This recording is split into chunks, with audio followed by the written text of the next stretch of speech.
ધોળકામાં ઠેર ઠેર હોળી પ્રગટાવવામાં આવી। ભાવિક ભક્તોએ પ્રદક્ષિણા કરીને ધન્યતા અનુભવી। તો ધોળકા નગરની વાત કરીએ। ધોળકા નગરમાં વિવિધ વિસ્તારોમાં રવિવારે સાંજે 7 વાગ્યાથી હોળી પ્રગટાવવામાં આવી હતી। ખોડિયાર યુવક મંડળ દ્વારા ખોડિયાર ચોક પ્રહલાદવાડી પોલીસ ચોકી પાસે હોળી પ્રગટાવવામાં આવી હતી। આ હોળીના દર્શને ખોડિયાર મંદિરના ખાંચાના છીપવાડ, પાંચાપોળ, વડવાળી શેરી, પટેલનો ટેકરો અને રાવળવાસના રહીશોએ લાભ લીધો હતો।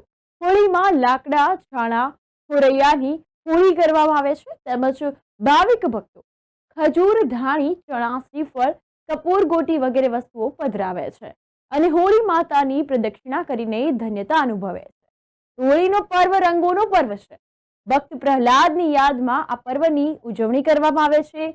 અસત્ય પર સત્યનો વિજય એ આ પર્વનું ખાસ મહત્વ છે અને લોકોના જીવનમાં સુખ, સમૃદ્ધિ, આરોગ્ય, વૈભવ વધે તેવી પ્રાર્થના 4 રસ્તા ખાતે સ્થાનિક શ્રદ્ધાળુઓ દ્વારા હોળી પ્રગટાવવામાં આવી અને કરવામાં આવી હતી અને આ સ્થળે મોટી સંખ્યામાં ભાવિક ભક્તો ઉપસ્થિત રહ્યા અને હોળીના દર્શન કરીને ધન્યતા અનુભવી।